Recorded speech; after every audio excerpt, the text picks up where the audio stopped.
Hello, gorgeous people. I'm continuing to talk about the unity consciousness and what people coming together is going to achieve.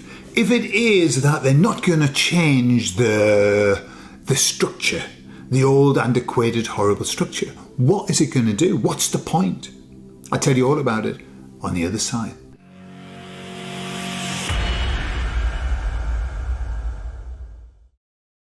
So I asked the emissaries, I said, look, if this unity consciousness is happening, what's going to be the benefit? Because as I said, that here in Spain, people are coming together. It's not going to change the old dinosaur. It's not. So of what benefit is it? Well, what the emissary said was that the benefit, and it's obvious, obviously, the benefit is when people get together, they start to support one another, they start to communicate, and they start to share ideas. Now, lots of the people who are out there in the streets are awake. Not all of them, but lots of them are awake and the patriots.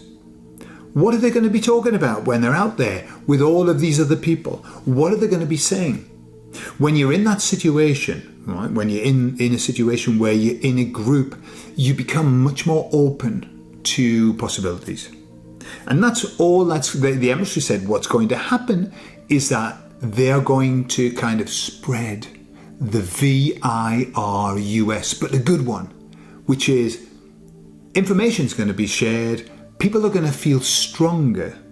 Okay, now there's power in numbers, there's strength in numbers. And when people are getting together, they're starting to get the strength back that they lost. The men are going to start feeling like men again. Thank God. Thank God, instead of these emasculated blobs of knout. Okay? Men are going to be men. And sheep are going to be scared, as the saying goes, yeah? In Wales. So that's the benefit of people coming together. This is the benefit of the unity consciousness, I'm seeing it everywhere. Where, for example, I'll give you an example. Andrew Bridgen, lovely man. Okay, well done him. The first time that he talked in Parliament, giving that, that debate about the doodah, he was alone. There was him and another man who had to stay there, por cojones, as they say here, because he had no choice, okay? He had to stay there because he had to answer. But he had everything written down. He wasn't listening. He was probably on his phone, watching a YouTube video or something like that. And so, Andrew poor Bridgen was on his own. The last time he talked, he wasn't on his own. There were like 5 or 6 other MPs there. What happened? Why suddenly have we got 5 or 6? But, think about that as a percentage. That's a big percentage increase. Why? Because we're in this unity consciousness where people are starting to think, hey, I think we better get together. There's strength in numbers.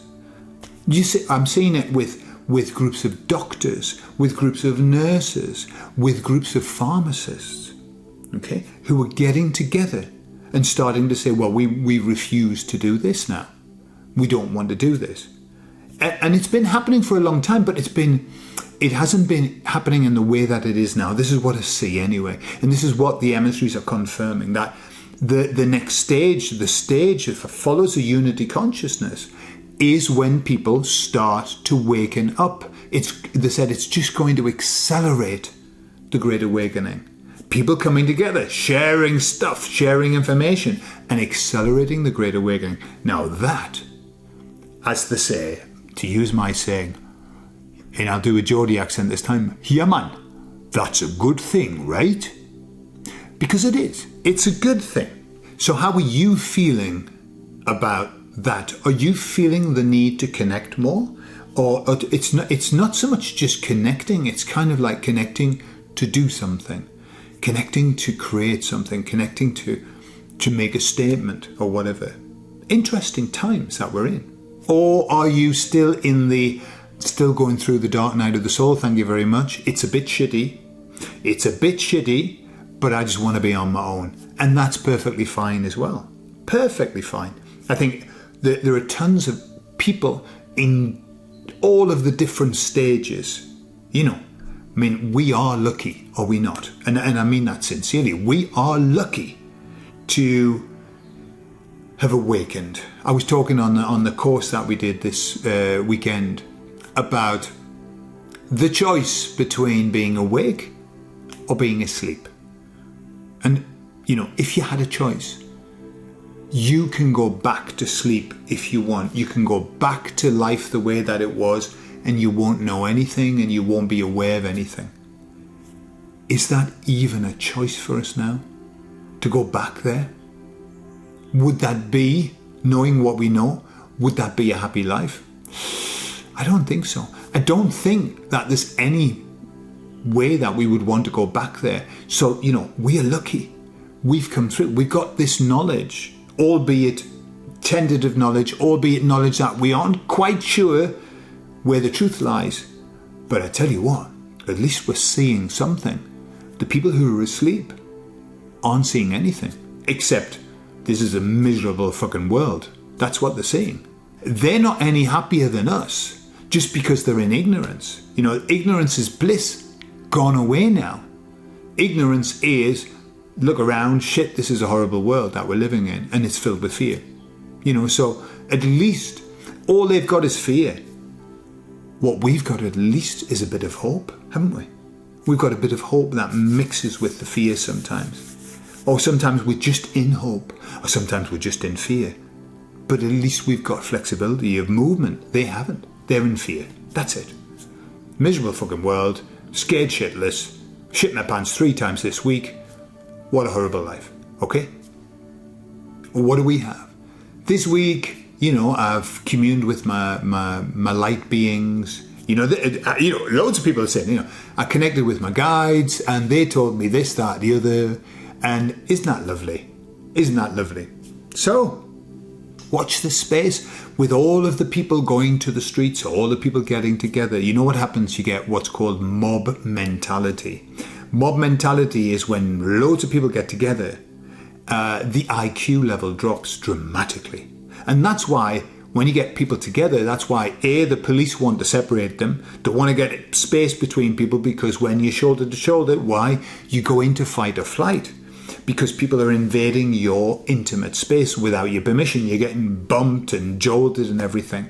And so you go into fight or flight. What happens? Well, the blood moves away from the brain into the body, ready to run or fight. And when the blood moves away from the brain, you don't really think in a very high level. You kind of go into the reptile brain. And for that reason, crowds can be quite dangerous and thoughtless. Yeah. So my hope only is that when all of these people are together, I hope that, I hope they know the information before the IQ drops. Because I hope they get, share the information. Hey, I'm going to tell you, and the Earth's flat, and blah, blah, blah, and they're reptiles, and the Queen. Let's get that done before the IQ drops. Okay, get the conversations over with early. Because then IQ is going to be dropping and people are just going to be standing there going, yeah, things like that. Okay, so there you have it. Unity consciousness. We're moving into a very beautiful place. It's only going to get better, from here. I know it looks dodgy sometimes, but it's only going to get better. I love you all. I'll speak to you all soon. Bye.